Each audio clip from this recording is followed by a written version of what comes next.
ठंड में ऊपर गरीब, नीचे अमीर बहू का ससुराल। सुनिए जी, अखबार बाद में पढ़ लेना, पहले मेरी ब्रेकिंग न्यूज तो सुन लो। आज मैंने अपने विक्रम के लिए जो लड़की फाइनल की है ना, वो कोई ऐसी वैसी नहीं है। शहर के सबसे बड़े रईस खन्ना साहब की इकलौती बेटी है नताशा। क्या? खन्ना ज्वेलर्स वाले माँ?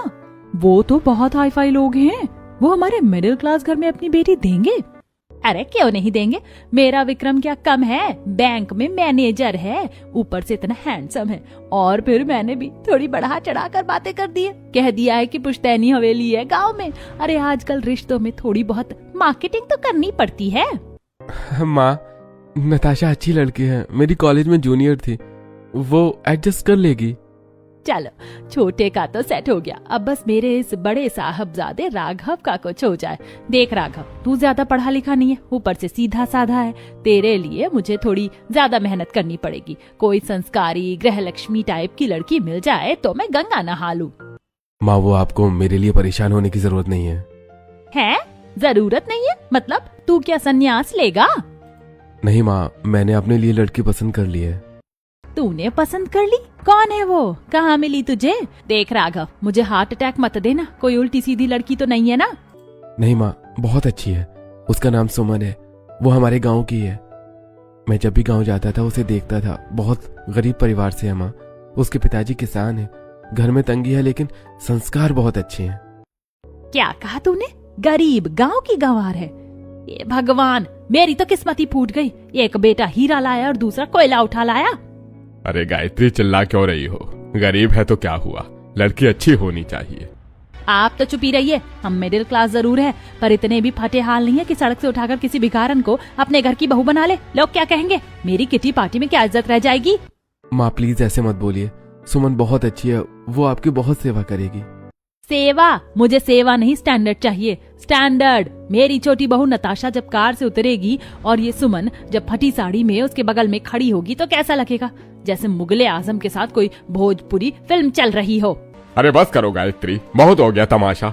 पैसा आज है कल नहीं होगा, लेकिन अगर बहू संस्कारी नहीं हुई तो ये घर नरक बन जाएगा। राघव की खुशी सुमन में है तो शादी सुमन से ही होगी, ये मेरा फैसला है।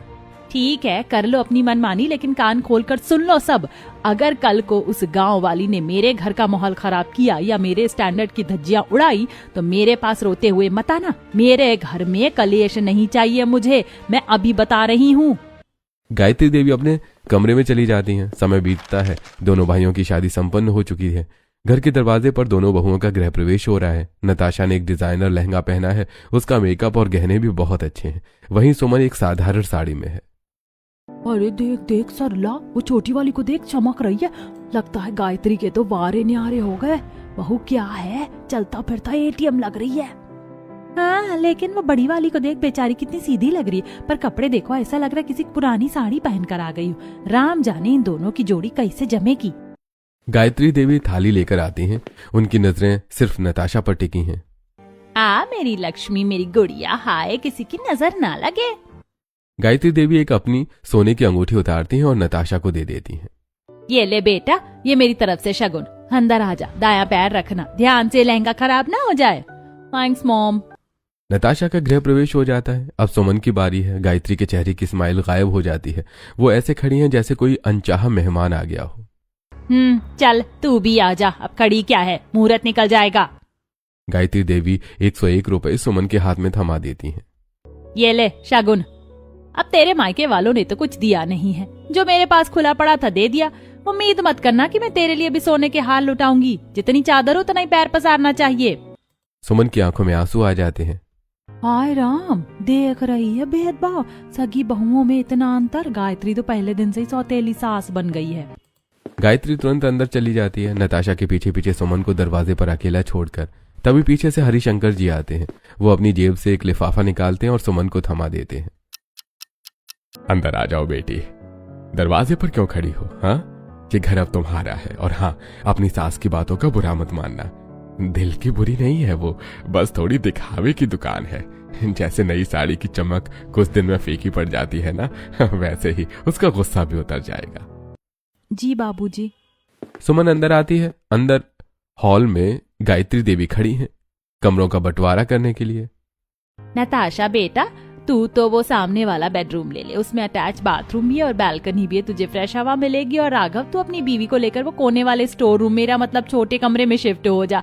वैसे भी तुम लोगों के पास सामान तो कुछ है नहीं, वो कमरा काफी रहेगा। थैंक गॉड मॉम, मैं डर गई थी कि कहीं मुझे छोटे रूम में एडजस्ट ना करना पड़े। यू नो, मुझे स्पेस इश्यूज हैं। जी माँ, मैं छोटे रूम में ही एडजस्ट कर लूंगा। सुमन उस छोटे अंधेरे कमरे को देखती है और फिर उस बड़े सजे हुए कमरे को। फर्क साफ है, लेकिन वो कुछ बोलती नहीं।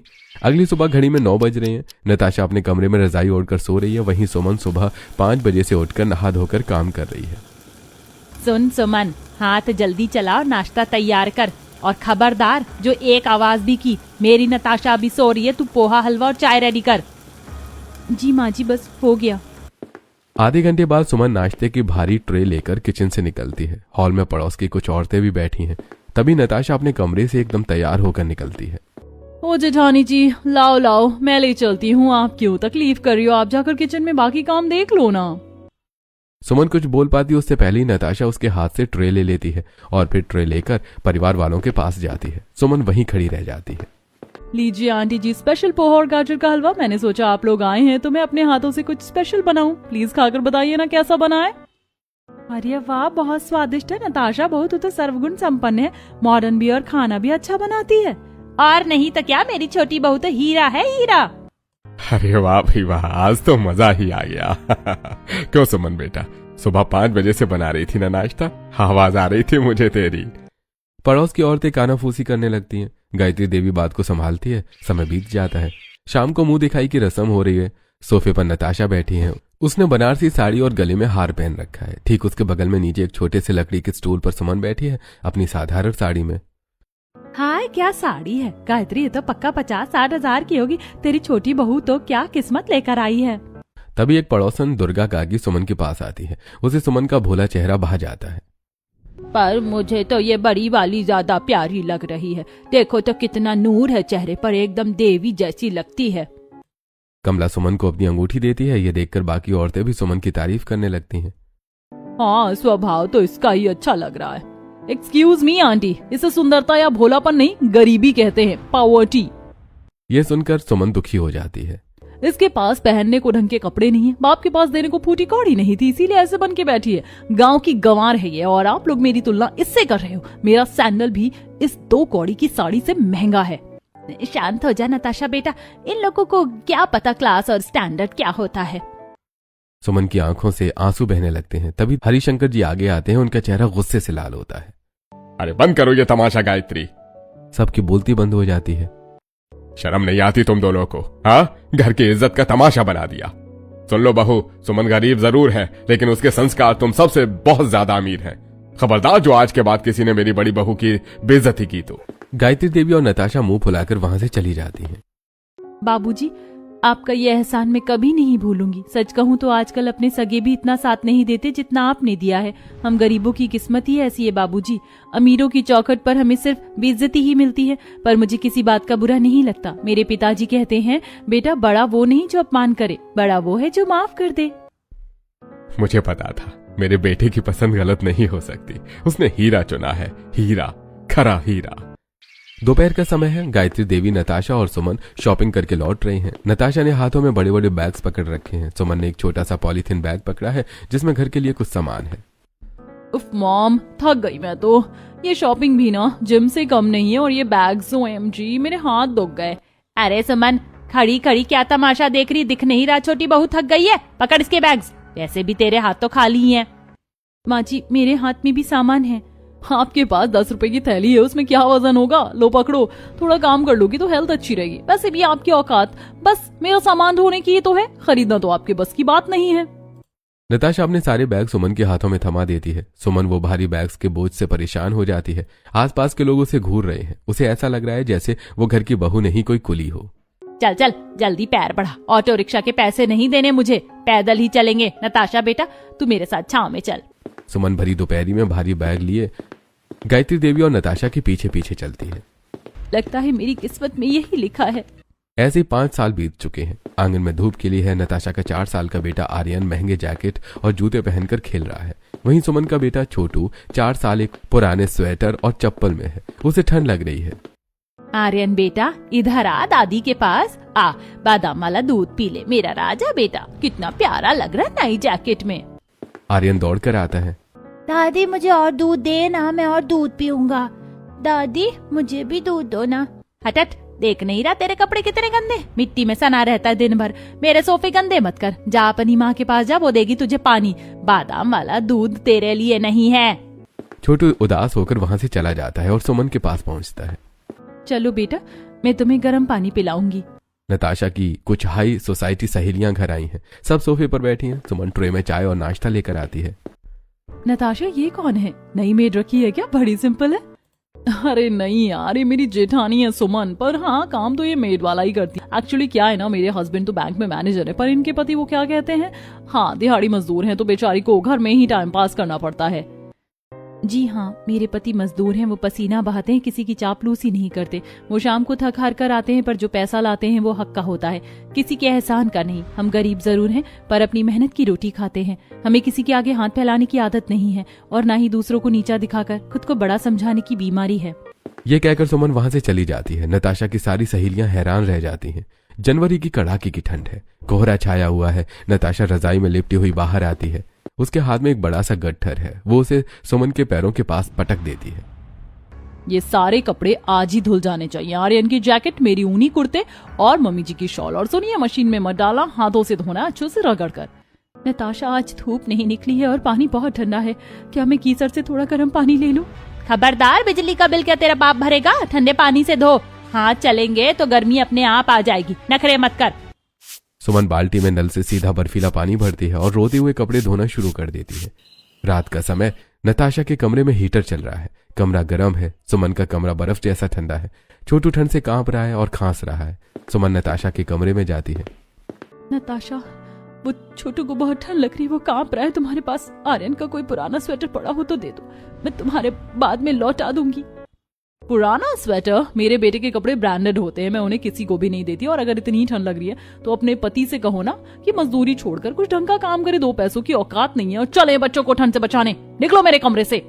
सुमन दुखी होकर वहां से चली जाती है। कुछ समय बीत जाता है। आज नताशा का जन्मदिन है। घर सजा है, सारा काम सुमन ने किया है, पर उसे कोने में खड़ा कर दिया गया है। नताशा केक काटती है। केक। जैसे ही छोटू केक को छूने वाला होता है, नताशा जोर से उसका हाथ पकड़ लेती है। दूर है गंदे, मैल भरे हाथों से मेरे केक को मत छूना। ये महंगी चॉकलेट का केक है, तेरी औकात से बाहर की चीज। जाओ उधर कोने में खड़ा रहे। छोटू डर जाता है और जोर जोर से रोने लगता है। सुमन दौड़ कर आती है और उसे रोते हुए छोटू को वहां से ले जाती है। अरे कुछ नहीं, बच्चों की आदत है, आप लोग खाइए, एंजॉय कीजिए। सर्दियों की रात है। राघव अपना एक पुराना फटा हुआ बैग पैक कर रहा है। सुमन कोने में खड़ी होकर रो रही है। सुमन, मुझे जाना ही पड़ेगा। इस शहर में अब मजदूरी नहीं मिल रही है। कब तक तुम दोनों को ऐसे भूखा मारूंगा? मेरा दम घुटता है जब नताशा और माँ तुम्हें ताने मारती है और मैं कुछ नहीं कर पाता। पर आप अकेले कैसे रहेंगे? सड़क पर सो लूंगा, पर कम से कम यहाँ पैसे तो भेज पाऊंगा। यहाँ मेरी कोई इज्जत नहीं है सुमन। माँ की नजरों में मैं बस एक नाकाम बेटा हूँ। ठीक है, आप जाइए। वैसे भी इस घर में हमारी हैसियत पुराने फर्नीचर से भी कम है। शायद जब आप 4 पैसे कमा कर लाएंगे तो ये लोग हमें भी इंसान समझेंगे। आप छोटू की चिंता मत करना, मैं हूं ना। राघव के जाने के बाद सुमन पर काम का बोझ 3 गुना हो गया है। कड़ाके की ठंड और ठंडे पानी में काम करने से सुमन को तेज बुखार चढ़ गया है। वो किचन में बर्तन मांज रही है। उसका शरीर बुखार से तप रहा है। हॉल में नताशा हीटर के सामने बैठकर मैगजीन पढ़ रही है। तभी नंदप्रिया घर में घुसती है। भाभी, आप ठीक तो हो? आपका चेहरा एकदम लाल हो रहा है। कुछ नहीं प्रिया दीदी, बस थोड़ी थक गई थी। प्रिया सुमन का माथा छूकर देखती है और फिर वो हॉल में आती है। माँ, नताशा भाभी आपको दिख नहीं रहा? भाभी को 102 डिग्री बुखार है और वो ठंडे पानी में बर्तन मांज रही हैं। ओहो प्रिया, रिलैक्स यार, ये वायरस फीवर है। काम करने से पसीना निकलेगा तो अपने आप ठीक हो जाएगा। वैसे भी अगर ये बर्तन नहीं धोएगी तो हम क्या गंदे प्लेट में खाएंगे? माँ, आप तो कुछ बोलो। बड़ी भाभी इंसान है या मशीन? पाप लगेगा आपको। अरे बस कर प्रिया, ससुराल में आई है तो काम तो करना ही पड़ेगा। हम भी अपने जमाने में बुखार में चक्की पीसते थे। या आजकल की लड़कियां बहुत नाजुक हैं, ड्रामा कर रही हैं ताकि काम ना करना पड़े। प्रिया वहां से चली जाती है। रात को सुमन ठंड से कांप रही थी। तभी हरिशंकर जी आते हैं और उसे दवाई देते हैं। ठंड बढ़ती जा रही है। सुमन की फटी हुई चादर अब ठंड नहीं रोक पा रही। वो कांपते हुए हॉल में आती है। माँ जी बहुत ठंड है, मेरी चादर फट गई है, अगर कोई पुरानी रजाई पड़ी हो तो दे दीजिए, मैं बीमार हूँ, मुझसे ठंड बर्दाश्त नहीं हो रही। मम्मी जी देखो, इसे आते ही शुरू हो गई, हमारे पास एक्स्ट्रा रजाई नहीं है और जो गेस्ट वाली रजाई है वो मैं इसे देकर गंदी नहीं करवा सकती। सुना तूने, नहीं है रजाई। और सुन, ज्यादा ठंड लग रही है तो 2-3 साड़ियाँ ओढ़ ले, यहाँ कोई धर्मशाला नहीं खुली है जो सबको कंबल बांटती फिरूं, चल भाग यहाँ से। सुमन रोते जाने ही वाली होती है कि हरिशंकर जी वहां आ जाते हैं। उनके हाथ में एक मोटी रजाई थी। ये ले बेटी, ये मेरे बाबूजी के जमाने की रजाई है, पुरानी है, थोड़ी भारी है, पर बहुत गर्म है, इसे ओढ़ ले। आप क्यों बीच में टांग अड़ाते हो, बिगाड़ के रखा है इसे। तुम चुप रहो गायत्री, ये घर की बड़ी बहू है, नौकरानी नहीं। कुछ दिन बाद नताशा ने एक प्लान बनाया है। मम्मी जी अब आर्यन बड़ा हो रहा है, उसे खेलने के लिए एक अलग प्ले रूम चाहिए, उसके टॉयज रखने की जगह नहीं है, मुझे लगता है मैं जेठानी जी वाला कमरा खाली करवा लेना चाहिए। बात तो तू सही कह रही है, पर वो रहेगी कहाँ? अरे वो छत पर जो कबाड़ वाला कमरा है ना, वो टीन वाला, वो खाली तो पड़ा है। जेठानी जी वैसे भी गाँव की है, उन्हें तो खुली हवा की आदत है, वो वहाँ एडजस्ट कर लेंगी। गायत्री को आइडिया पसंद आता है, वो तुरंत सुमन को बुलाती है। सुन सुमन, आज शाम तक अपना कमरा खाली कर दे, नताशा के बेटे को वो कमरा चाहिए, तू अपना बोरिया बिस्तर लेकर छत वाले कमरे में शिफ्ट हो जा। पर माँ जी उसकी खिड़की टूटी है, दरवाजा भी नहीं लगता, इतनी ठंड में मैं और छोटू वहाँ कैसे रहेंगे, वहाँ तो सीधी हवा आती है। जुबान लड़ाती है, रहना है तो रह, वरना रास्ता नाप, ये मेरा घर है, मेरे नियम चलेंगे। रात के 10 बज रहे हैं, छत पर हद से ज्यादा ठंडी हवा चल रही है। छोटू ठंड से रो रहा है। सुमन के पास हीटर नहीं है, वो छत के कोने पर पड़े कुछ पुराने गत्ते, लकड़ियां और कूड़ा इकट्ठा करती है और उन्हें जला लेती है। मम्मी जी ये क्या है, पूरे घर में धुआं आ रहा है, मेरा दम घुट रहा है, ऊपर क्या जला रही है वो? गायत्री देवी गुस्से में एक बाल्टी पानी भरती है और सीढ़ियां चढ़कर छत पर जाती है। सुमन आग के पास हाथ सेक रही है। नीच औरत, मेरा घर काला करेगी तू, मारेगी हमें धुएं से। गायत्री पूरी बाल्टी का पानी उस पर जलती हुई आग में डाल देती है। आग बुझ जाती है। खबरदार, जो दोबारा आग जलाई, ठंड लग रही है तो मर जा, पर मेरे घर को गंदा मत कर। अगली सुबह सुमन छत पर उदास बैठी है। पड़ोस की छत से विमला काकी ये सब देख रही थी। उन्हें दया आ जाती है, वो अपनी छत से एक पैकेट फेंकती हैं। अरे ओ सुमन बहू, ये ले, इसमें आलू के पराठे हैं और एक मेरा पुराना शॉल है, रख ले। शुक्रिया काकी, भगवान आपका भला करे। तभी नीचे आंगन से गायत्री ये देख लेती है। वो जल्दी से छत पर जाती है। ये विमला, तू क्यों हमारे घर के मामले में टांग अड़ा रही है? बड़ा शौक है तो इसे अपने घर ले जा। अरे शर्म कर गायत्री, बहू है वो, तेरी कोई जानवर नहीं। इतनी ठंड में छत पर पटक रखा है, ऊपर वाला सब देख रहा, जब लाठी पड़ेगी ना तो आवाज नहीं आएगी। तू अपना काम कर, हमें मत सिखा, ये मेरा घरेलू मामला है, तू अपने काम से काम रख। प्रिया फिर आई है। उसने जब सुना कि भाभी को छत पर शिफ्ट कर दिया है तो उसे बहुत गुस्सा आया। माँ आपको शर्म नहीं आती है सब करते हुए? वो घर की बड़ी भाभी हैं। प्रिया सुन, तू अब पराई हो चुकी है तो यहाँ के मामलों में दखल मत दे। आई है तो चुपचाप से रह, नहीं तो वापस चली जा। प्रिया वहां से चली जाती है और सीधे छत पर पहुंचती है सुमन के पास। भाभी आप ठीक है ना? प्रिया दीदी आप यहाँ, कोई देख लेगा तो माँ जी डांटेंगी आपको। देखने दो, मेरा बस चलता तो मैं अभी पुलिस को बुला लेती। यहाँ पर सब लोग आपको परेशान कर रहे हैं ना। नहीं प्रिया, हर कोई नहीं कर रहा है। हाँ, नताशा और माँ जी थोड़ा करती हैं, लेकिन बाबूजी उसकी भरपाई कर देते हैं। देखो आज ही मुझको ये नई रजाई खरीद कर दे गए हैं अपने पैसों से। वो बिल्कुल एक पिता की तरह मेरा ख्याल रखते हैं। प्रिया वहां से चली जाती है और रात को वापस छत पर जाती है और सुमन के पास कुछ पैसे रख देती है। अगली सुबह की बात है। माँ भाभी, आप सबको कल मेरे घर पर आना है। मेरे ससुराल में एक बड़ी सत्यनारायण की कथा है, सासू माँ ने खास तौर पर आप सबको बुलाया है। ओह गॉड प्रिया, इतनी ठंड में ट्रैवल करना पड़ेगा और फिर पूजा में नीचे बैठने, मेरे घुटने दुखते हैं यार, मैं नहीं आ सकती। अरे नहीं छोटी बहू, बेटी के ससुराल करने होता है, जाना तो पड़ेगा वरना नाक कट जाएगी। तभी वहाँ सुमन भी आ जाती है। ये सुमन, तू भी चलना, वहाँ काम धाम में हाथ बटा देना, वैसे भी तू घर पर पड़े पड़े रोटियां ही तोड़ती है। जी माँ जी। प्रिया अपने ससुराल चली जाती है। अगले दिन की बात है। पूरा परिवार अगले दिन प्रिया के ससुराल में पहुंच जाता है। माँ चलिए मैं आपको अपना कमरा दिखाती हूँ। हाँ हाँ क्यों नहीं, मैंने सुना तेरे ससुर ने नया फ्लोर बनवाया है। प्रिया सबको लेकर घर की छत पर जाती है। वहां का नजारा देखकर गायत्री के पैरों तले जमीन खिसक जाती है। छत के कोने में एक छोटा और टूटा फूटा कमरा बना है। ये क्या है प्रिया, तू यहाँ सोती है इसका बाहर खाने में? हाँ माँ, मेरी सास कहती है कि नीचे जगह कम है तो मुझे छत पर एडजस्ट करना पड़ेगा, वैसे भी मैं तो पराई हूँ ना। ई प्रिया, ये तो जानवरों का कबाड़ा लग रहा है। How can you live here? हिम्मत कैसे हुई तेरे ससुराल वालों की? मेरी बेटी जिसे मैंने नाजों से पाला है वो इस ठंड में ठिठुर रही है। शादी के वक्त तो बड़ी बड़ी बातें कर रहे थे कि रानी बनाकर रखेंगे, ये है उनका राजमहल। माँ शांत हो जाओ। शांत कैसे हो जाऊं? कलेजा फट रहा है मेरा। मैं अभी तेरी सास की खबर लेती हूँ। गायत्री देवी गुस्से में सीधे हॉल में पहुंचती हैं, जहां सामने सोफे पर प्रिया के साथ सावित्री जी बैठी हैं। समधन जी, आपको शर्म नहीं आती? मेरी बेटी को छत पर जानवरों की तरह रखा हुआ है। इतने कड़ाके की ठंड है, अगर उसे कुछ हो गया तो? क्यों समधन जी इतना गुस्सा क्यों? जब आप अपनी बड़ी बहू सुमन को टूटी छत पर बिना हीटर और बिना रजाई के रख सकती हैं, तो मैं क्यों नहीं रख सकती? और वैसे भी अब वो मेरी बहू है। अगर बहू है तो कुछ भी करोगी। क्या सिर्फ आपकी बेटी का शरीर मांस और हड्डियों का बना है और आपकी बहू का शरीर पत्थर का है? जब आपकी बेटी को ठंड लगती है तो आपका कलेजा फटता है, और जब किसी और की बेटी आपके घर में तड़पती है तो आपको मजा आता है। ये कैसा न्याय है गायत्री जी? माँ जी प्लीज शांत हो जाइए। तुम बीच में मत बोलो बेटा, आज तो हिसाब होकर रहेगा। माँ जी, मेरी सास मेरे साथ चाहे जैसा भी व्यवहार करे, वो हमारा आपसी घरेलू मामला है। वो मेरी माँ समान है, बुजुर्ग है। मुझे हक नहीं है मैं उनके खिलाफ कुछ सुनूं। प्लीज आप उनका अपमान मत कीजिए।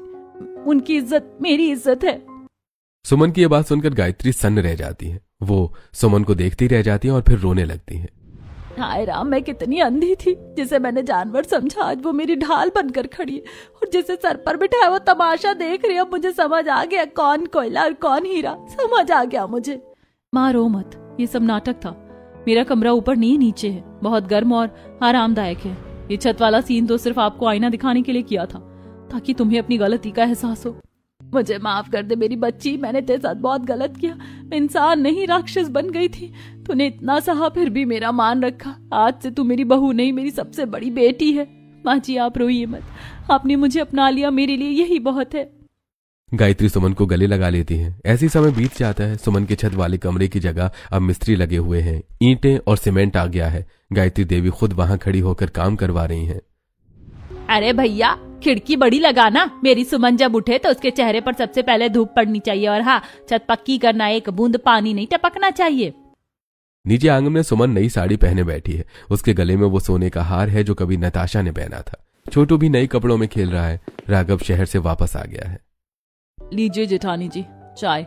हाँ पी ले सुमन, अब तो रानी तू है। और नताशा, तुझे बहुत शौक था ना काम चोरी का, अब से शाम का खाना तू ही बनाएगी। सुमन गायत्री देवी और हरिशंकर जी के पांव छूती है और पूरा परिवार एक साथ मुस्कुराता है। एक सास को अपनी बहू पर जुल्म करने से पहले एक बार ये जरूर सोचना चाहिए कि उसकी खुद की लाडली बेटी भी किसी और के घर की बहू है।